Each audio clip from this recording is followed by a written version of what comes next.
can't say. You just know about your mill. I don't know. So you remember the name of this textile worker? You remember the name of the union? Mm. Does that the United? We could. United what? Yeah. Could you just sit back a little bit? Yeah. Yeah. Mm. Yeah. The United Textile Workers of America. United. United Textile Workers of America. What you want to know if I? Well, that. I was just. Well, I was just wondering if if if why Clifton was a different place. Why is it that the blacks joined the local union here? Why they joined? Yeah. I don't know why they was born. They wasn't forced to join it no way or nothing like that. They were just asked, and they just told them what sort of help it would be to them, and if they by them joining it, what they would get and all that kind of stuff. But nobody didn't try to make nobody join because you could quit whenever you wanted to. I mean, get out of it. You had to go through something to get out of it. You couldn't. You could just quit going to the meetings. Quit then, but your money was gonna keep going as long as you didn't see Miss Conway or some of them they missed the Evans or some of them to get out of it. Now, did the company know that the black workers were joining the union in '33? Oh yeah, they'd know it, but they didn't. The company never did approve all the different people. They'd tell you, the mill people, mill men told the mill. They tell you it wasn't no good, but it ain't no good for you and all that stuff. I wouldn't join, say it ain't no good to you. So I don't know why and what, and I don't know what is in their favor. I guess it was. I don't know. Did all of this union activity happen in public or in secret? After somebody come around and got it, and got it organized, it just went public, and everybody they didn't care who they was joining it because they worked there, and you was free to join it and free not to join it if you didn't want it. Now, when there was that strike, that first strike here in 1934, do you think did did you know that they were striking in other towns all across South Carolina? Did you know it was a big strike? Oh, it was a big strike. Cause Drayton over here was on a big strike to do, and a man got killed over there trying to come over the fence. And they told him not to come. Sheriff County killed a man. Sheriff Henry killed a man. He wanted to come over the fence for something, and they had tents out there. And Sam Henry went out there and told them tents down. And he never was no more sheriff in Spartanburg County. That hurt him. He told the union tents, throw them down. He's with the company. He's for the company. It had to be because he told the union tents down. Now, the black workers didn't make up. How many were? How many people you think worked in all these mills, and how many black workers were there in comparison? How many black workers in all worked at all the mills? Yeah. Ooh. It was a lot of them. I just couldn't say. It's it's several hundreds of black. All three mills. Because they had the houses. All this stayed on the mills with some of them, and some of them stayed in their own houses. But it was a lot of black worked at all three mills. And so, and how many? I mean, do you remember how many? What the numbers were like in these mills? Here, but you can't speak. Whether there was, see, it seems like there was something going on here in this part of South Carolina that was different than in other parts of the South. See, because there was a local here in Pacolet, and one in Fairmont, and one in Union, and one in Clifton. It was different in jobs and things. You know, it was different in the jobs, a lot of different. A lot of different. You didn't make the same money. Different pay. So, so that big strike took place in 1934. It was that first big strike, and after that, the union stuck around, didn't it? Yes, because it, I mean, it didn't go plumb out like this last one. okay. Could you talk about that? Could you say that the union, that the union stuck around? You don't have to mention the last one. You could just tell me what happened after after they tried that first strike. Did the union stay, and did people stay in it? Oh, I don't think so. I think they split. You know, so many did and so many went out of it. That's what happened. Sure did. Because some people, some of them people didn't have nothing to eat. That truck I spotted them come out there and brought them something to eat out there on a truck. Bring that stuff I was telling you about, the meal and flour and stuff. Wasn't for that. People wouldn't have nothing to live on. Jobs was gone. Couldn't buy no. You couldn't even get a job nowhere back in then. Farmers, they didn't make nothing. People farming didn't make nothing. They had a hard time too. Cotton crop, corn, and stuff. It just went to bad. Didn't make nothing. And they didn't allow them to plant, but so much of this, so much of that. And back in then, you couldn't plant but just so much. Then you didn't make nothing on it. So, here in town, when they first did start this local union, did the black workers, the first time around, they signed cards and they joined one by one? Do you recall that? I don't know how they signed on that first one. I know the second one, you kept a card all the time, your union card, after they give you a card.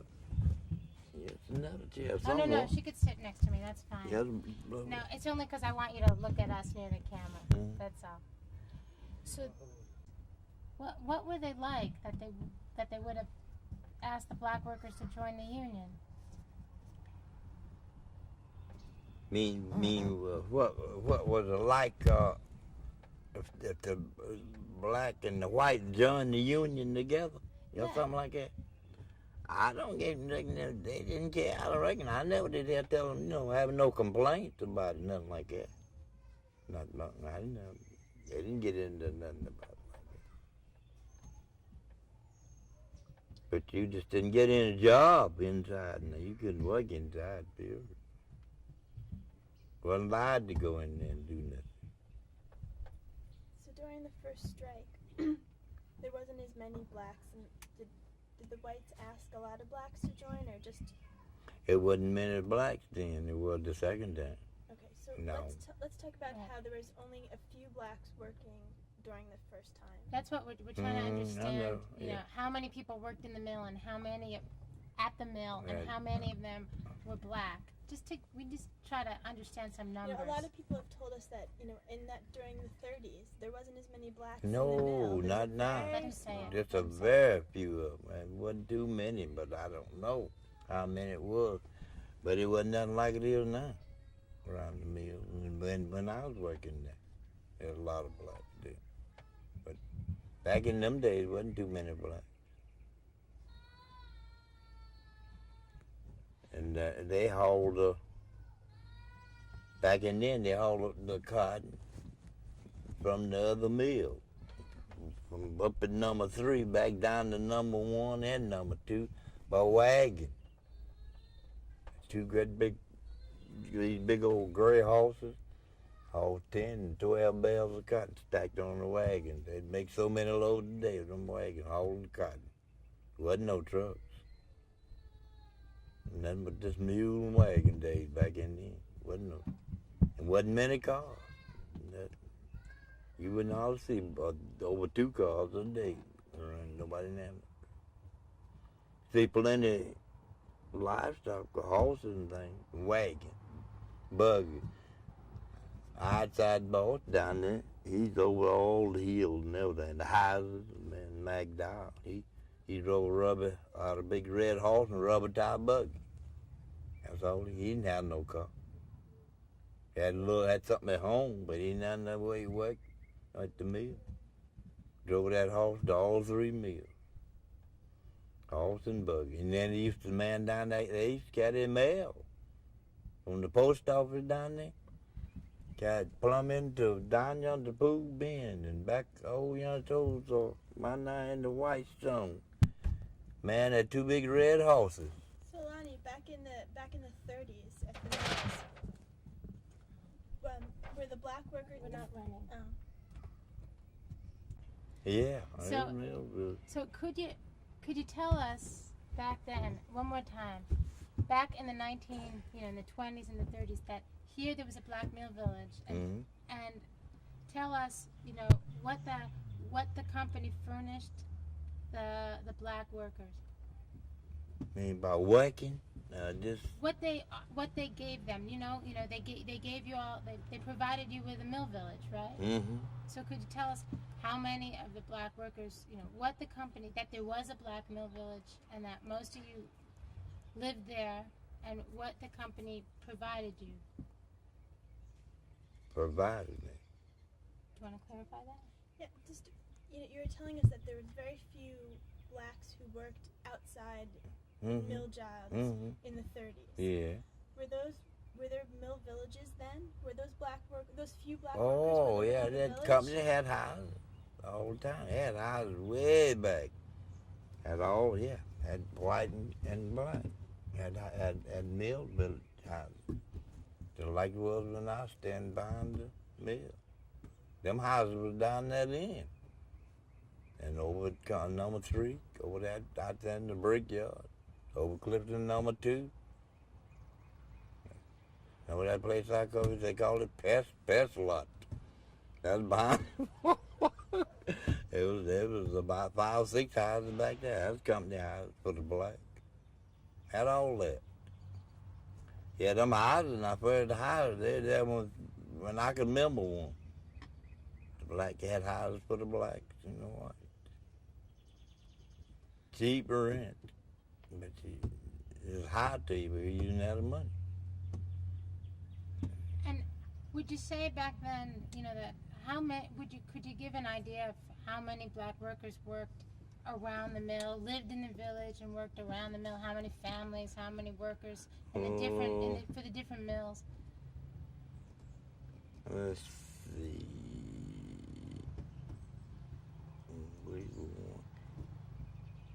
There's a good many of them. There was a whole lot of black families back in the, but the 2 bigger families, but they all was,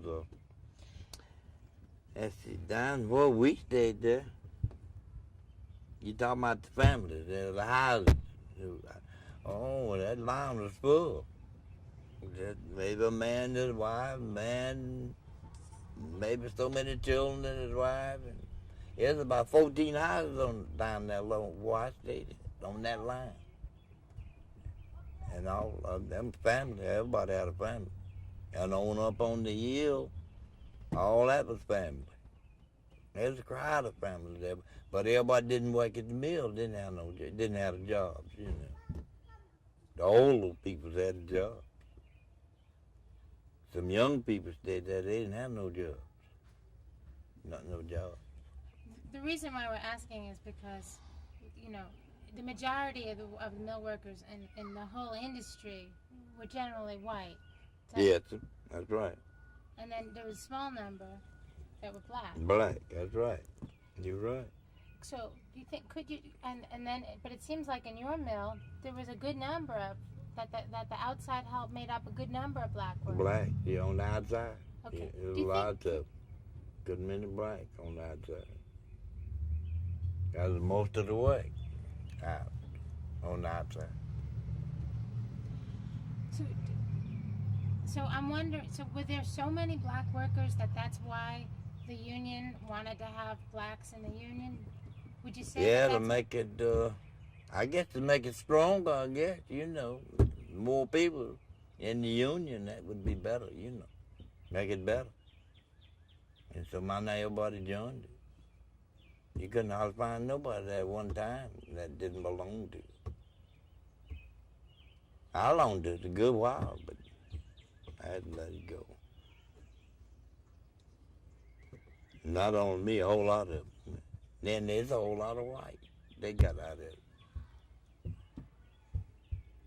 But you just couldn't walk away and leave and get out of it. Just letting you quit and go on to well, you'd be out of it. But as long as you wasn't, didn't try to go before the man to get out of it, you wouldn't. You'd gonna still pay. Do you remember what was going on, the strike in this area, the first strike? They brought in National Guards, and they had what they called Flying Squadron. Oh, that means what was going on during that strike, and the people was out on the strike. The first one. Yeah, the first one. They'd have trouble. That's right, because that's when that man got killed in Drake. They was having trouble. I don't know, y'all don't remember him. I do. He's old Sam Hendry. He was the sheriff of the county. He brought a machine gun out there from the courthouse. They got a big machine gun. He brought that machine gun out there and set it up. They had a big ride at Drake. Yeah, people spit.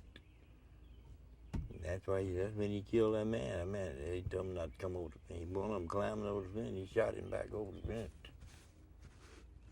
But he gave him orders not to come over there. He come on because coming over the fence to do something. And then they kept, and I believe they had the Beaumont. He come out there and he told them people's tent down. Tore them down the tents or something. Got into it with them. Yeah, they had some fights. No.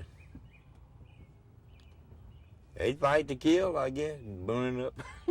I don't know what other people went on like that. Now, when your daddy went out, you said your daddy went out on Hey, the picket line? The first strike? Yeah, he had to go be out there with them. Different times. They'd have different times to go, you know, and work. And because the reason they had to go, see, they was giving them food. They bringing that food out of Spartanburg out there.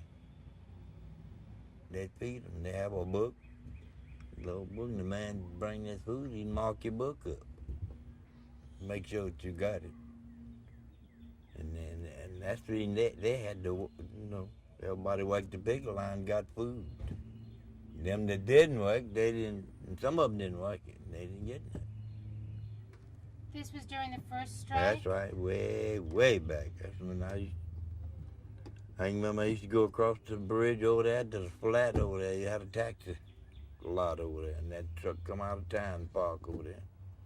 And people would go over there and get in a line and get this stuff and go back home. And that's been long years ago.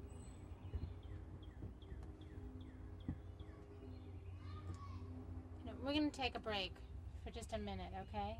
We went back to work. Everybody went back to work then.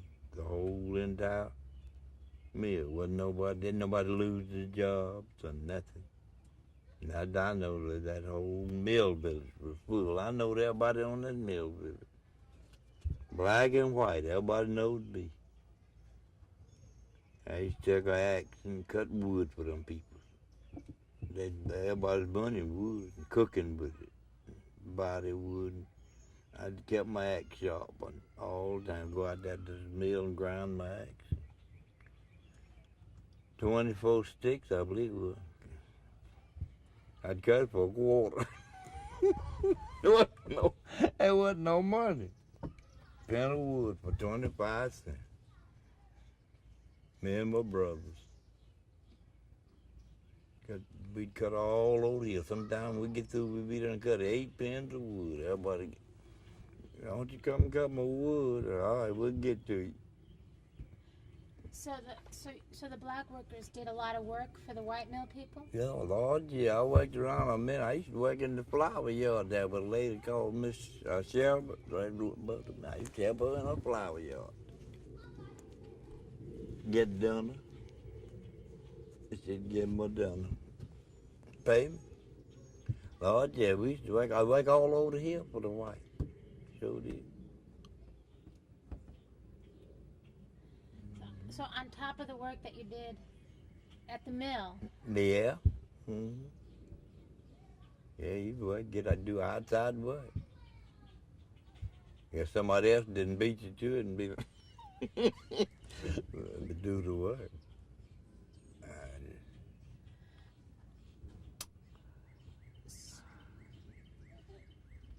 So after this strike, that big one in '34, like I said, the first one, yeah. The first one, and I showed you the pictures of it.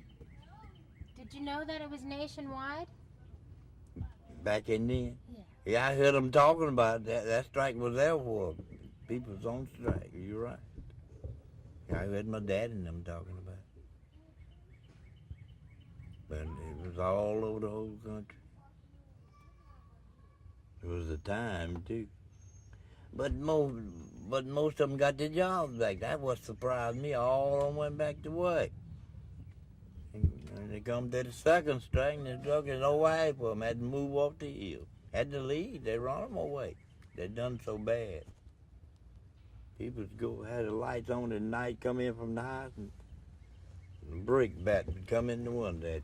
They'd throw it to people. Shoot. They shot in the window. Guns. It's just dangerous. That second, people told they carried guns, beat at the gate with them, and you didn't know it. And the union stuck around. That's what I wanted, because that other strike didn't happen for many years. So we're talking like 30 years. 30 years. The union stuck around. Could you talk about the union not leaving town after that first strike? No, I don't know much what happened in that one, but I don't know.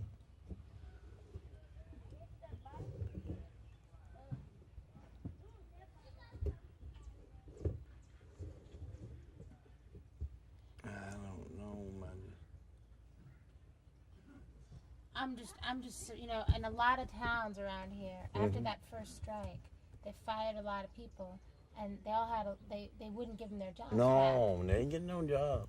No, they had to leave town. Sure did. A whole lot of them, I know 2 or 3, just piles of them. They had fights. And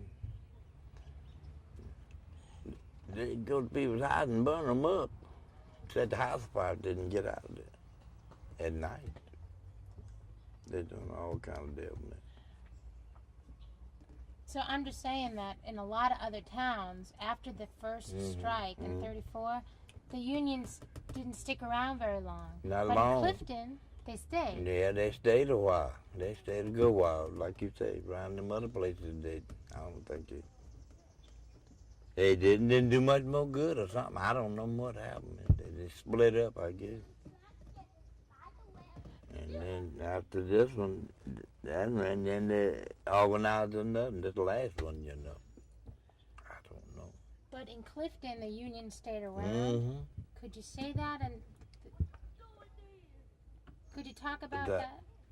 About how long and what they did, I don't know. Why couldn't I? That's been so long, I can't remember. I'll tell you, I could back in then, but I'm not asking you to be real specific. I just want to know, when everyone went back to work after that first strike, the union didn't, they kept on meeting, right? They didn't just stop meeting. No, this didn't stop. They didn't stop. That's what I want to know. No, they didn't stop. Because it was still organized, But this last one wasn't in it. After they shut down and they went out there, they now no union. And people left over half of the mill village left. Now the first one wasn't like this life. Okay. So that's what. Can you stop for 1 second? That's Rolling. they kept they even though after that strike, they kept on meeting. Meeting, yeah. Could you meeting. say that after the strike? After the strike, they kept on meeting. You know, the union kept going, and everybody got their jobs back. Wasn't nobody fired in it. Looked like me, they just got along fine after they went back to work. It never was no more. It just never was no more. What's it called? Wasn't no more good much after it busted. After it went plumb out, it wasn't no more good. People had to leave. Didn't have no jobs and nothing else. But that first one, it just wasn't. It was a lot different than it was in this life. And after the first strike, the union stuck around. Yeah, and the people went back to work. And did the black workers continue to be a part of? Oh, they went on. Everybody went back to work. They got their jobs back. Most all of them was out, went to work. And they continued to meet? They continued to have meetings? I think they had meetings. I think so. But when it went plumb out, and then it went plumb out of somewhere or something there before this one reorganized. So when what you're saying is that they stayed, the union stuck around until while. the 60s. Is that when it went plumb out? It went plumb out. Sure did. That's right. It went out. And they said they had money in that somewhere, and said it was going to be divided to the people that belonged to the union. I never did hear no more. I just didn't hear no more about it. I didn't have, but I just heard them say they had a good bit of money, and I knew it. Did your daddy? You told me that before. When Roosevelt changed the hours, your dad went on to $12 an hour, $12 a day. Oh, yeah, $12 a week. No, you wouldn't get no 12. About $12 a week. And it was $9.62. You see. That's it. Okay, we'll start again. $9.62. That's what they went up to. Wasn't making no what, $4.50, $5, something like that. Some of them made a little more than the others. You know how jobs run. Everybody didn't make the same.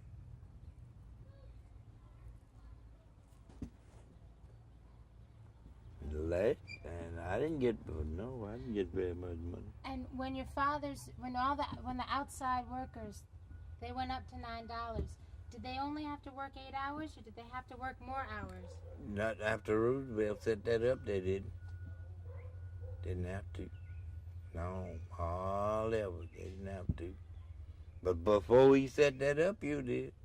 You had to work as long as they wanted you to work. They just come out and say, we got to work to 8 o'clock, 7 o'clock. But you had to work till that time's up. It was 14 hours, 12 hours. I remember I worked 16 hours myself. For a while. For a while. And it got better. They cut out all that. And some of them didn't like the 40 hours or something, because the more you... See, if you worked all over 40 hours, it's time and a half time. And you work on Sundays or something like that, that was double pay. And a lot of them liked it.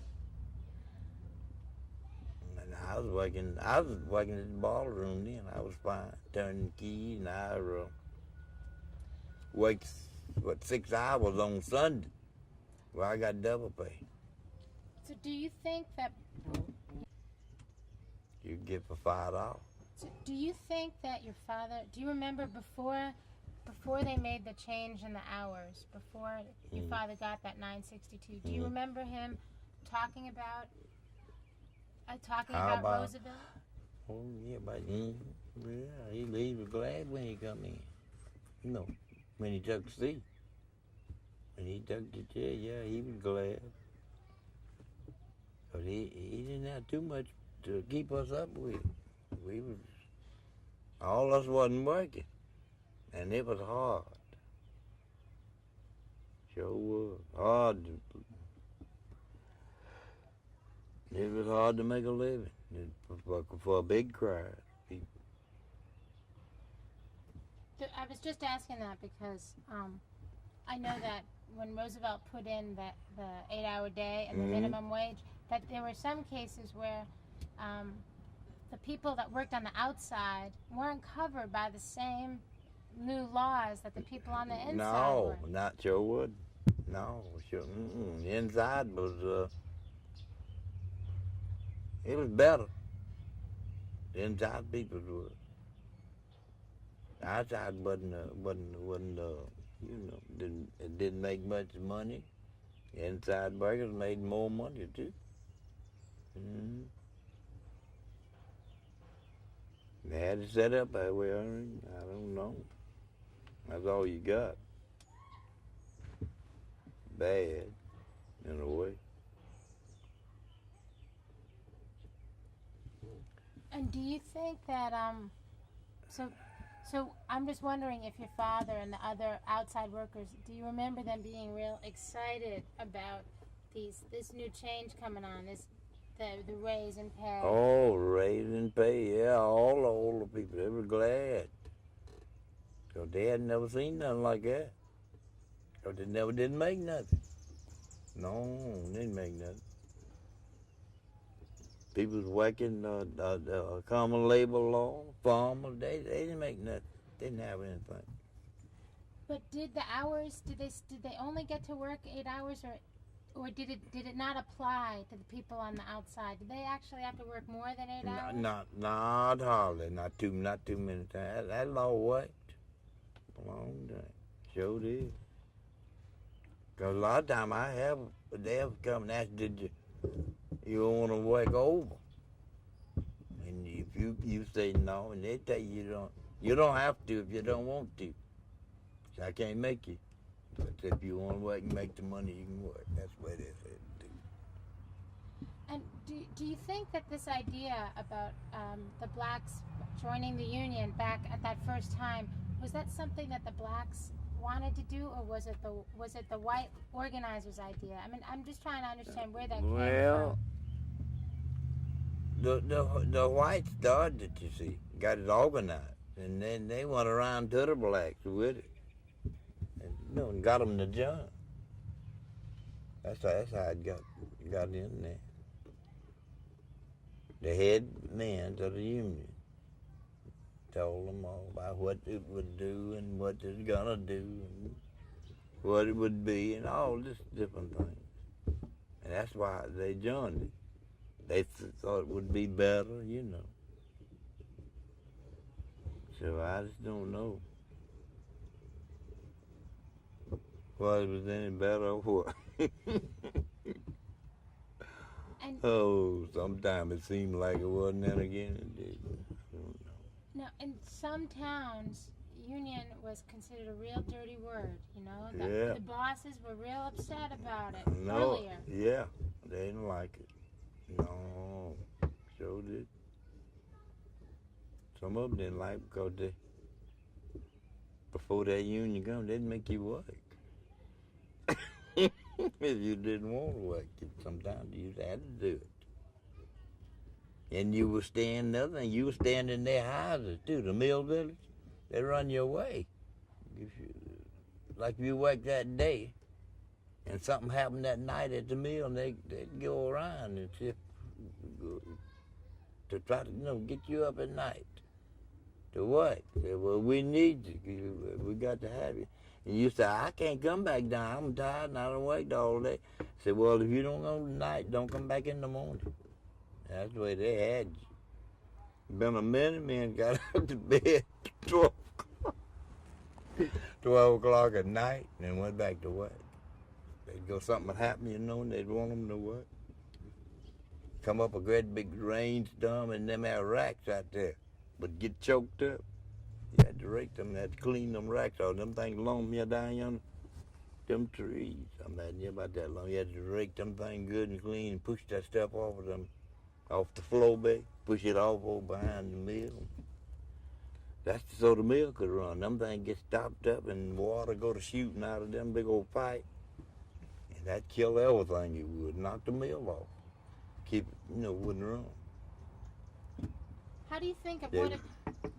How do you think it would have been if the Union had been successful that first time in 1934? I mean, if it hadn't have been, If it had been, oh, I don't know what to say about that. I don't know. did they ever get a contract here in the mills? Is that why the Union stayed on and on and Oh, on? yeah. It means contract for the company? Yeah. Yeah, they had contracts for their goods. You know what they're selling. They clothes. No, I mean, something like that. no. Did the Union? Oh. Was the Union organized enough so that the company recognized the Union? Did that Yeah, happen? a contract. Yeah, they had a contract, a union contract. Mm-hmm. But that wasn't after. That took many years. Yeah, right? it took years. You're right, it took years. That's right. So I'll tell you, I think it took a lot of. Would you say it took a lot of courage for the black workers to get involved in the union at that time? Yeah, sure was. Sure was.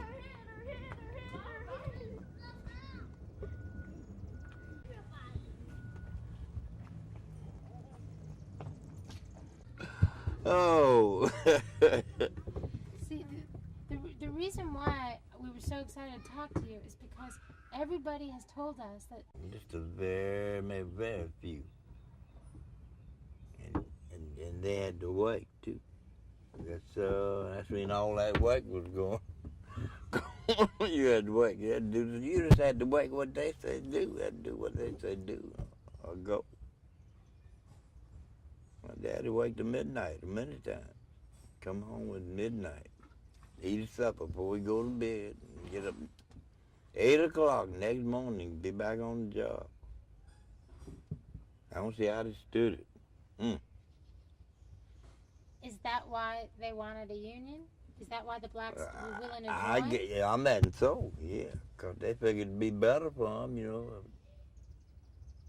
The whites had it, and I guess they figured it would, be better if they jumped. Do you think that they could have gotten in more trouble? I mean, at the time, blacks always got in more trouble than the white people did. Oh, back in then, Lord, yeah, sure did. That's right. So did it take a lot of? Would you say it took a lot of? Would it take a lot more courage on the parts of the blacks to join the union? I'd say so. Could you say that? Yeah, because I don't know. You don't know what would have happened, but joining it. Somebody done something to you or something, overnight.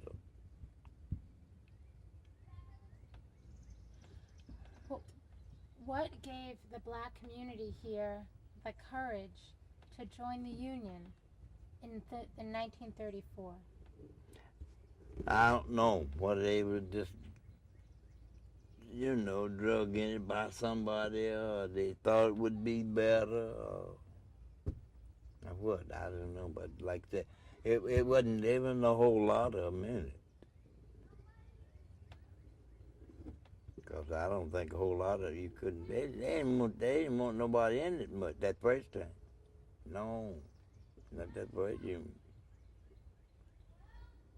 No, there wasn't no blacks much in it.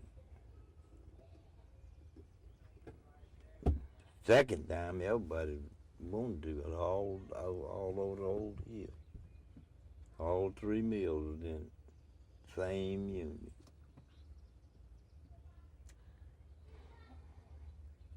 But the first time though, you said that blacks from all 3 mills joined. That they had their own separate meeting. Meeting, that's right.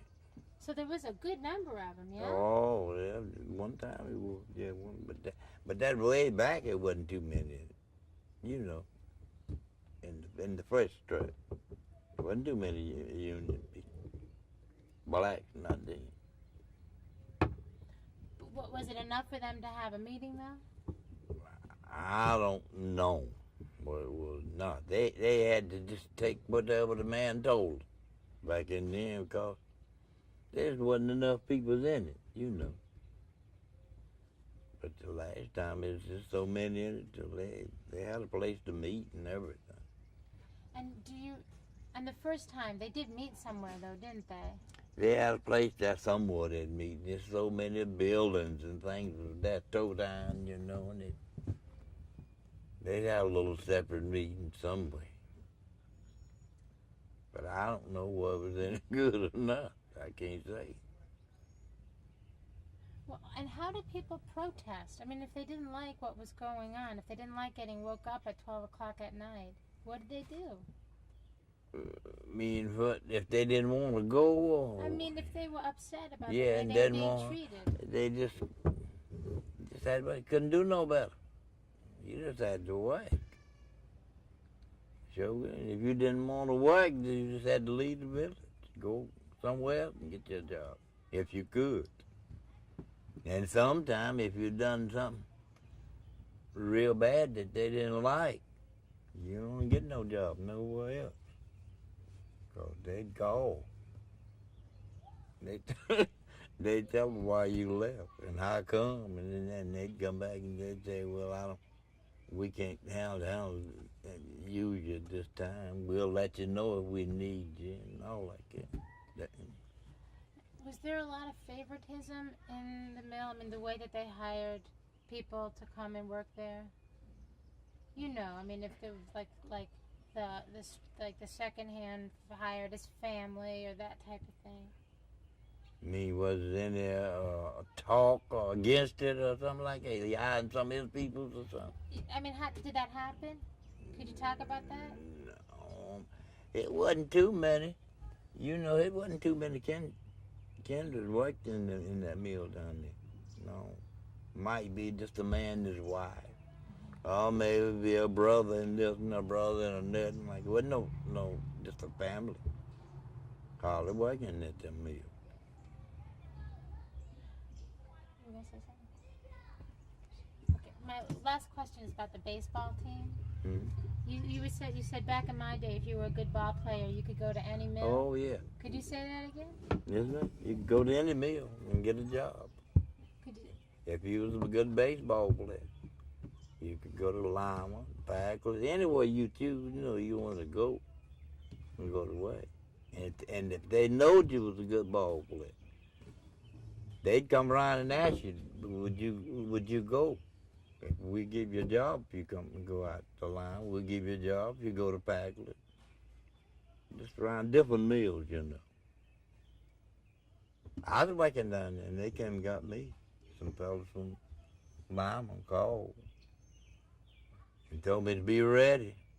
And he come down there, two of them, three of them come down there in the car and I went and told them I was gone. I had another job. They didn't want me to go to. I was playing with Orient Commerce. I told them to give me a job up at Lima. That was a good job. And them put on sawdust, separate the scrap, good cloth, put it in a box, and the scraps go to the waste house. All like it in. Fill up 5 barrels with water.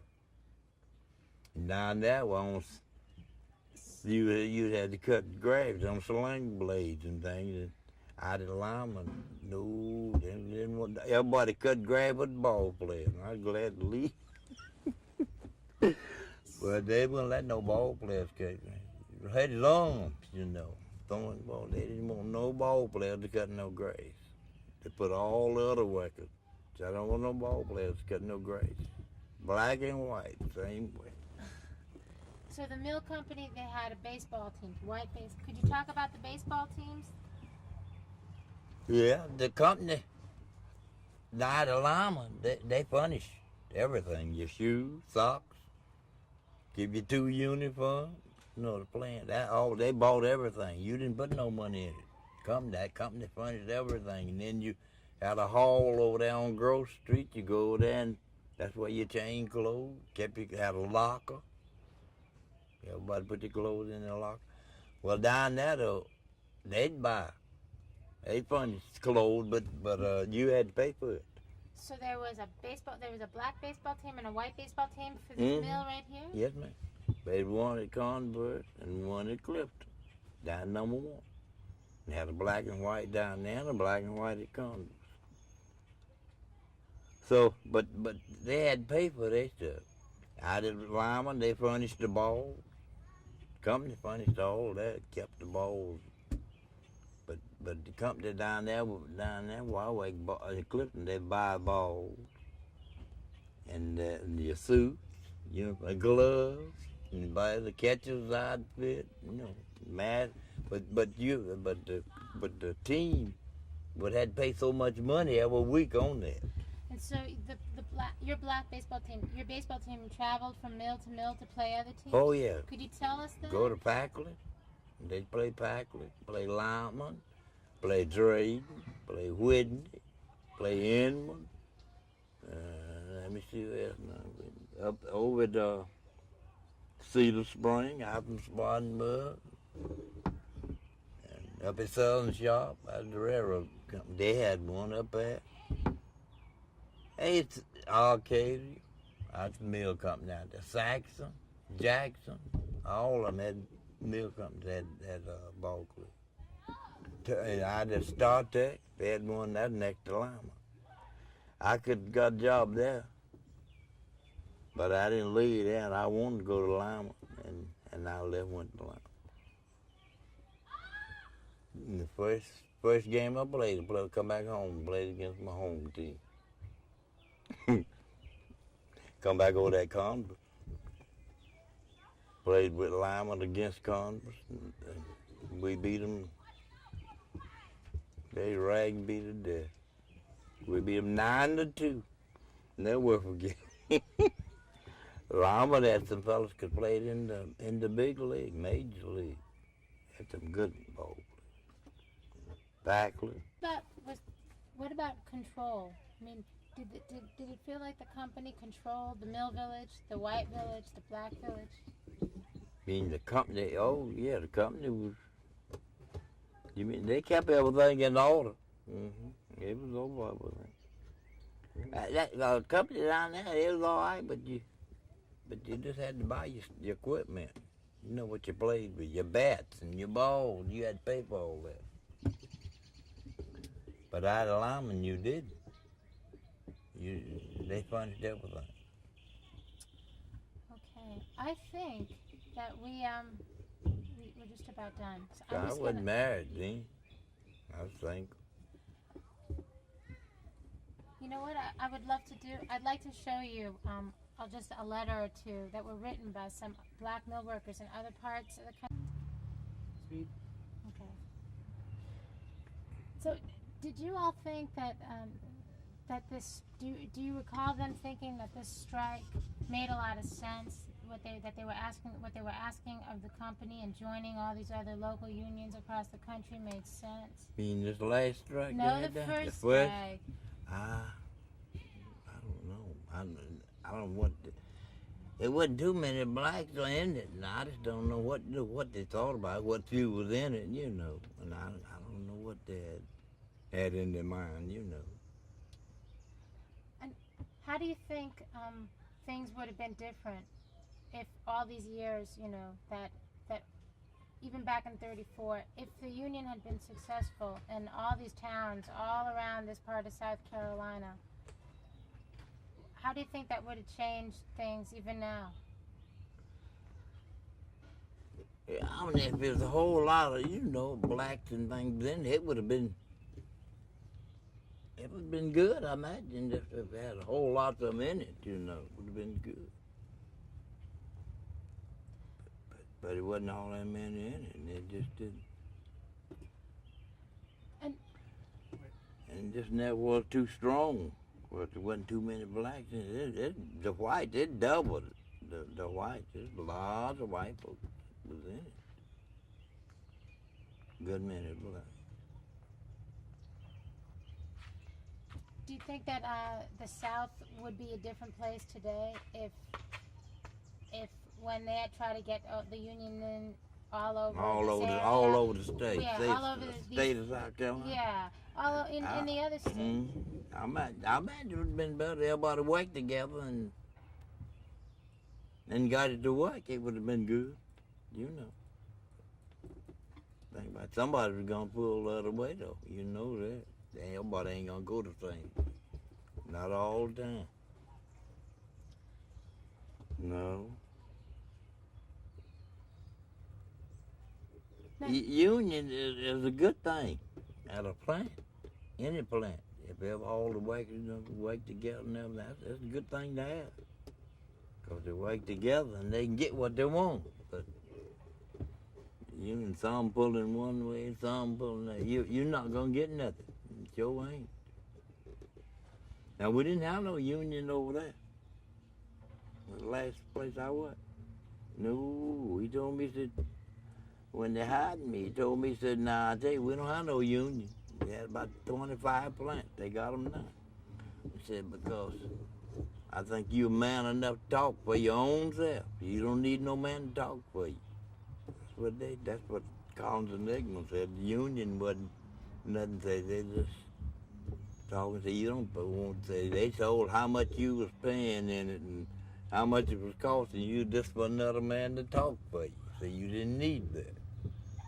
But now I don't know whether he was wrong just telling me that or what. I don't know. That's when I went and got a job there. They paid me. That's all I know. They paid me good when I worked there. Over that last about down there I didn't get very much though. That was way back. Then when I had to go sign up for money and need maintenance down there, and I said, Lord, how much? I know, so let's don't take that. See, you won't get nothing much. The less you draw on your job, that's the less you get. I was talking to a man in Macon yesterday, Yeah. and he was telling me that when they would lift up the bales of cotton, that they were 500 pounds? 500, 600, some of them were 600 pounds. Had a thing just like this stick here with a hook on, get it in that buckle. Man on that side, 2 men on the side of that bale of cotton. And pick it up and throw it up on the truck. Was there a song that you sang? Was there like a song that someone would say, okay, pick it up? And Yeah. then you'd say, okay, give it to the green man. Everybody that had the holler said, we're ready. If you didn't, see, some man may jack up and may hurt your back. You lift and the other man ain't lifting, that might break something loose in you. How did your holler go? Everybody get told, said, all right, I'm ready. We're ready. We all just go up together, you know. If some go up and one go up with his end of the bell and the other didn't go up, he'll hurt somebody. That bell fall, that end fall back down and strain somebody to death. And a lot of them guys, see, some of them bells was light. Really, you had to watch that. I know that. I've been there too long. They couldn't mess me up. Must be a phone call. And you take a man come in, they call him a green man, a young man, and they tell you get that and over there. Well, that bell may weigh 400 or 500 pounds.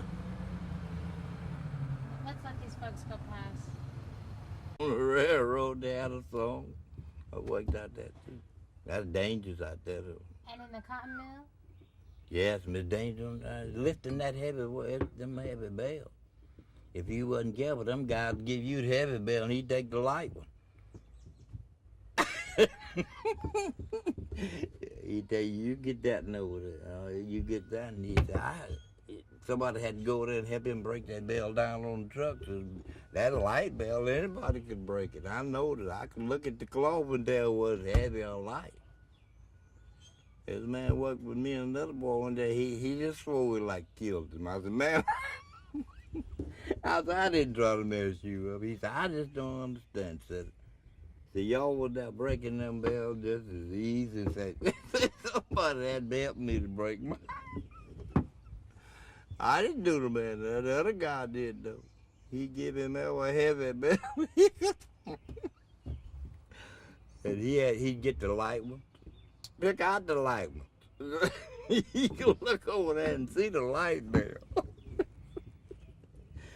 Man, they scuffle trying to get them heavy bells up on them trucks. And they'd fix to mess you up. Yeah, they mess you up lifting them bells too. You get out of bed like he's lifting and wouldn't lift. I could tell when he wasn't doing that too. They just never did mess me up. No, not on that way. And how did the foremans and the supervisors, how did they treat the white workers inside the mill? They were nice. They wasn't too bad on. In my time, they wasn't too bad. No, they wasn't too bad. They have supervised every room, cloth room, spinning room, card room, weave shop, spooler room. They was all right, boy. They treat the black all right. Anything they asked them about, anything they wanted, or something. They wasn't the bosses, but. One last question. You said that your mama, that you would go and you would get the laundry to bring to your mother? Yes, we used to get dinner. Get dinner, and then she'd tell us how long she'd had to work that night. If you got to work, yeah, I got to work late tonight. That's what time you had to work. Y'all come back and meet. We'd take a lantern. It'd be dark. We'd take a lantern. Me and my brother had 2 lanterns. We'd go all the way to the laundry. It was about 2 miles up the river. Go up there and get her and come back home. But she'd had to work to 7:30, 8 o'clock at night. And then sometimes get off way before night. So this area was all... Wild sound.